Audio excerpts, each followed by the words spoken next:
In Deutschland leben rund 1 Million syrisch Geflüchtete, von denen die meisten einen Schutzstatus. In Germany, around 1 million Syrian refugees reside, most of whom hold a protected status. Currently, over 600,000 people are granted asylum, refugee protection or subsidiary protection. Yet, despite an almost 100% protection rate, recent debates about repatriation to Syria are causing uncertainty. Even after the fall of the Assad regime, the situation in Syria remains chaotic, politically unstable and insecure. For most, returning is unthinkable. Experiences from Iraq and the Yugoslav wars highlight the importance of securing long-term protected status rather than relying on temporary toleration or deportation.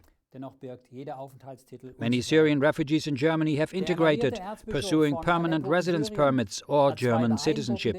However, each residence permit carries uncertainties. The Emeritus Archbishop of Aleppo in Syria has launched 2 remarkable initiatives to motivate and support young Syrian Christians to stay in their homeland. Build to Stay, initiated in 2016, and Work to Stay, introduced earlier this year, offer practical support such as housing and financial aid, as well as hope and future prospects.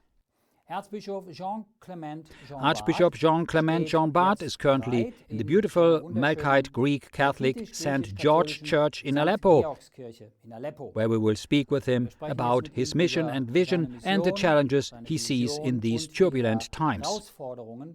This is EWTN, this is Geneva, this is Report from Geneva, which is today a report from Aleppo. Good day.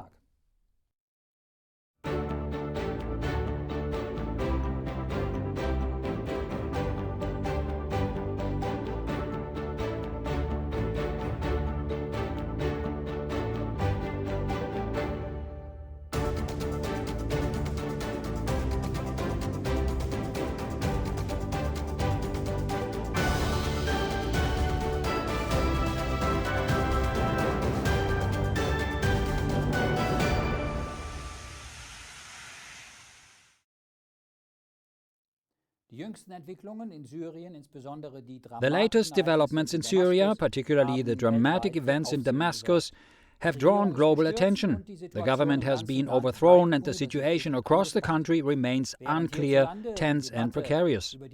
As a debate on returning Syrian refugees intensifies in this country, the Archbishop of Aleppo pursues a different strategy. Through his initiatives Build to Stay from 2016 and Work to Stay in 2024, he seeks to encourage young Syrians to remain in their homeland. His long-standing commitment to the Christian community in Syria offers not just hope, but also practical opportunities to stay in the region. Notably, these initiatives were established long before the current political developments.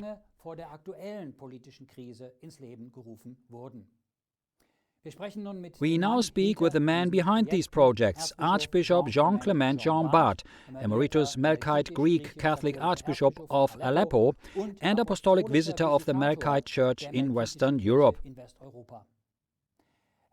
Your Excellency, we sincerely thank you for taking the time to speak with us during these turbulent and sensitive times.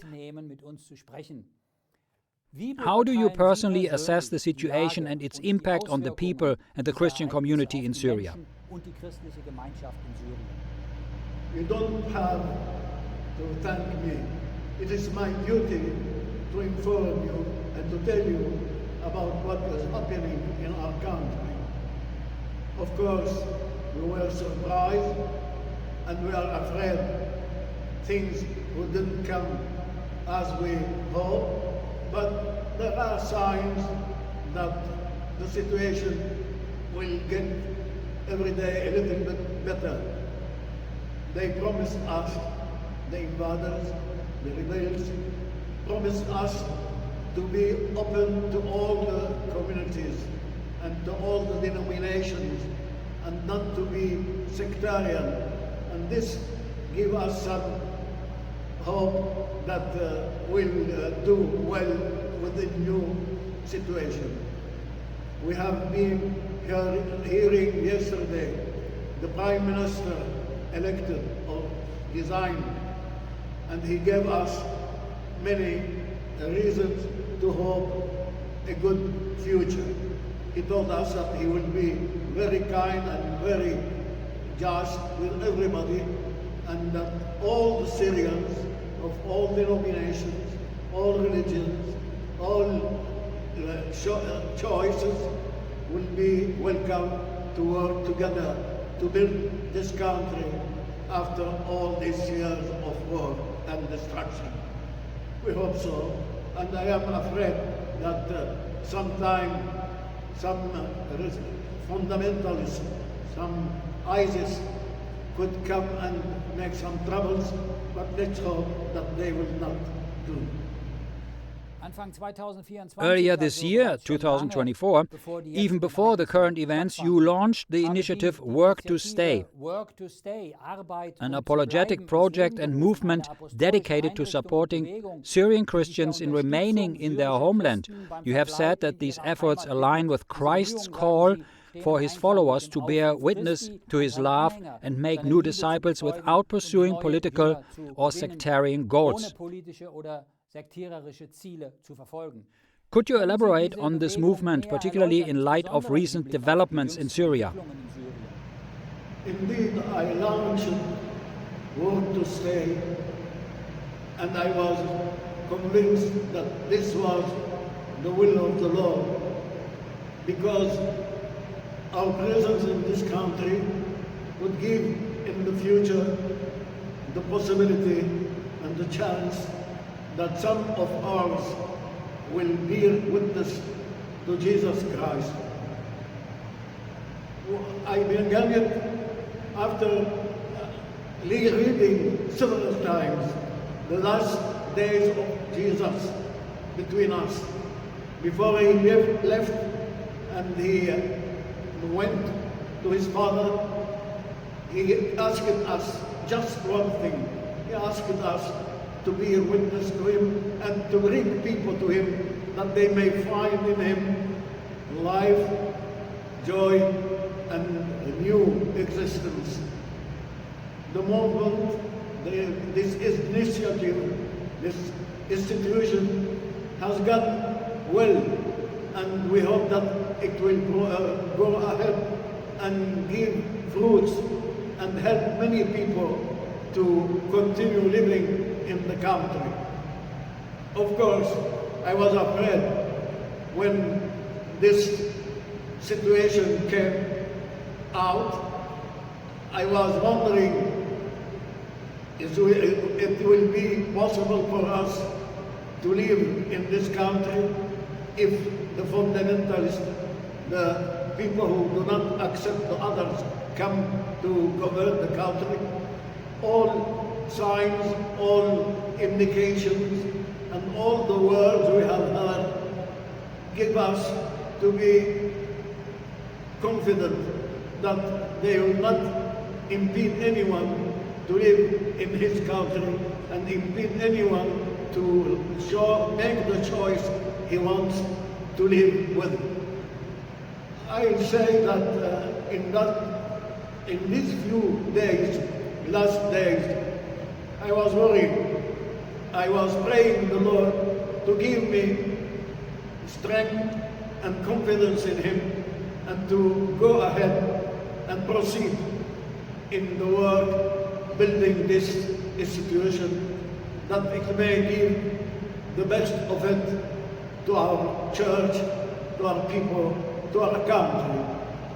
I am afraid that some people will be in some disorientation, would be in a situation of defeat, but I am sure that the Lord will help us and will go ahead and continue working for him and working for our brothers and working for this country we love. Your Excellency, considering Syria's diverse religious landscape, where both Muslim and Christian communities play significant roles, Do you believe that interfaith dialogue between Christians and Muslims remains feasible despite recent political and potentially religious upheavals in your country?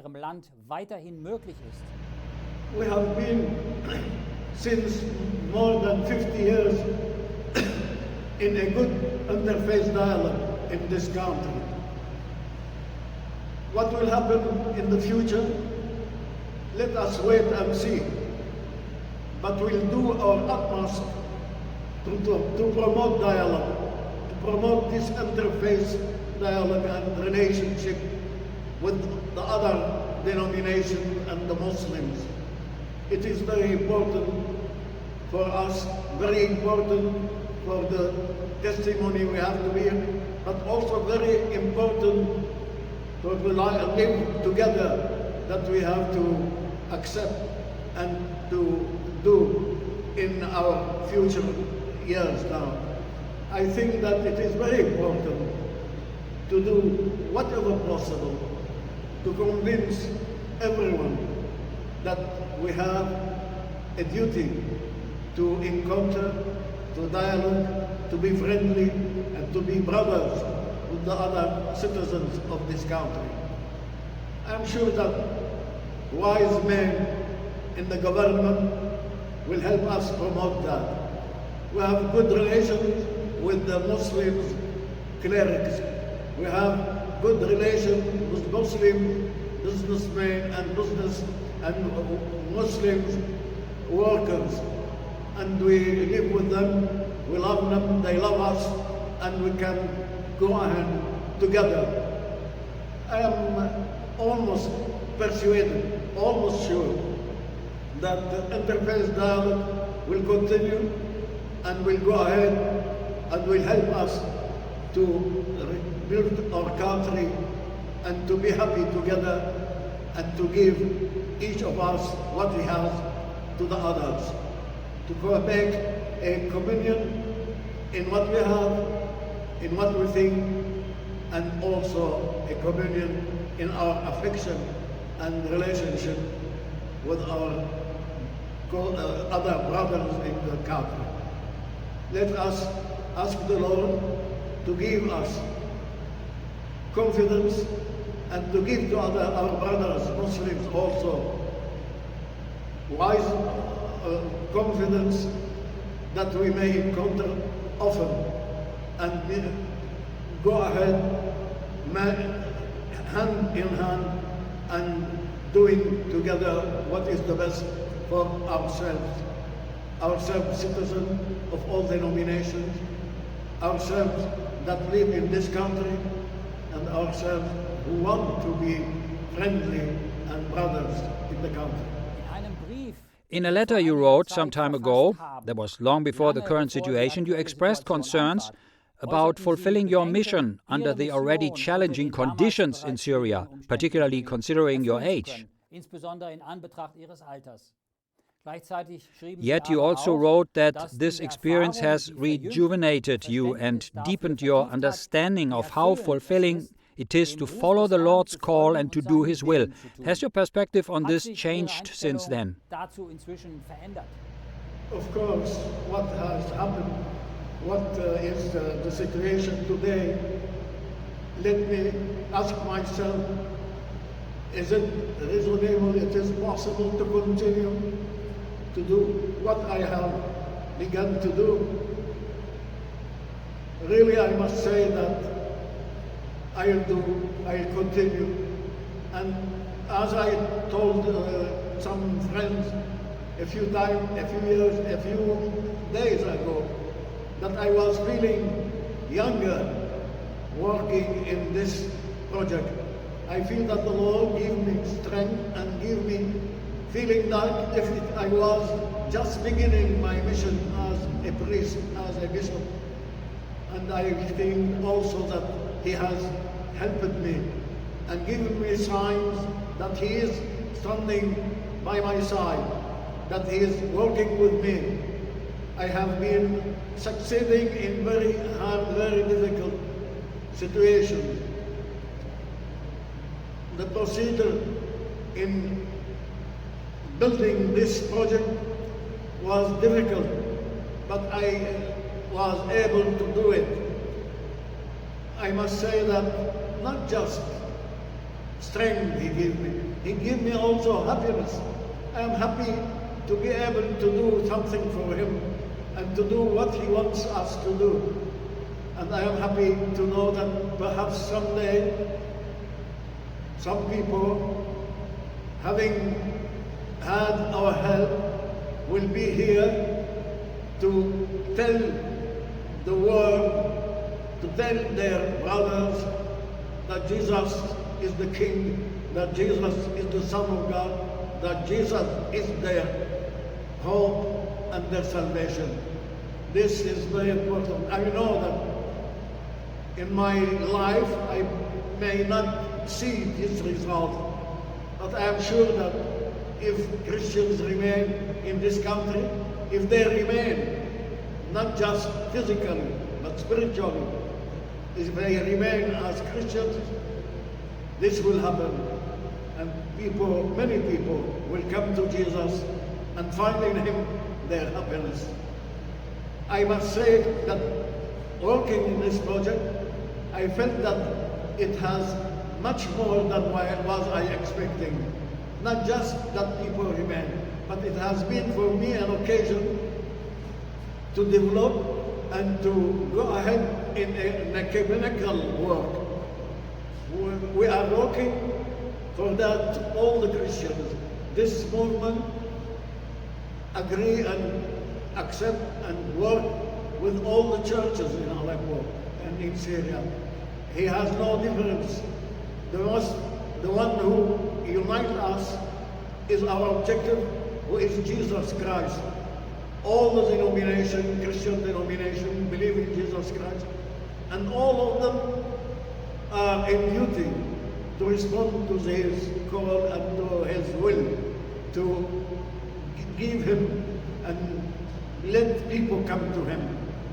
I have been also aware that this would ask all the churches and every Christian and every responsible, every pastor, to take care that we have to deepen the faith of our people, the faith of our faithful, and help them to become Christians, not just in words, but also in life. To be witness needs to begin by being faithful, being confident and convinced that Jesus Christ is the Son of God, Jesus Christ is risen, and Jesus Christ is with us and give us life, but also give us what we need to do his will. I think that the movement who has begun in material help has expanded now to be a general movement of renewal of the church and renewal of the life of Christian in this country. I hope that this will be a good thing for all of us and a reason to unite, to work together, and to remember that even if we are different in languages, in liturgy, in rites, we are united in Jesus Christ. May he who called us to work for him help us to understand all these things, to do what we can, that one day many new believers will come to him and enjoy the graces and the blessings of his resurrection. This is the most important thing I can really hope, and if it happens to unite the churches, to let them closer to each other, it would be a very good thing. I hope that this will be the result of what we are doing. Your Excellency, before we conclude our conversation, we would like to ask you to lead us in a brief prayer. A prayer for peace in your homeland, Syria, and for other parts of the world scarred by war and conflict, where peace is urgently needed. Lord, keep us in your love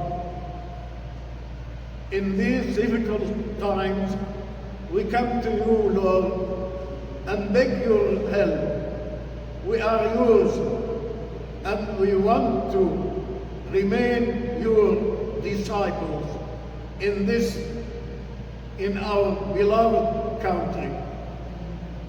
We want to live in peace with our neighbors, as you recommended us to do. Through our friendship and care, we will be transmitting to them your infinite love.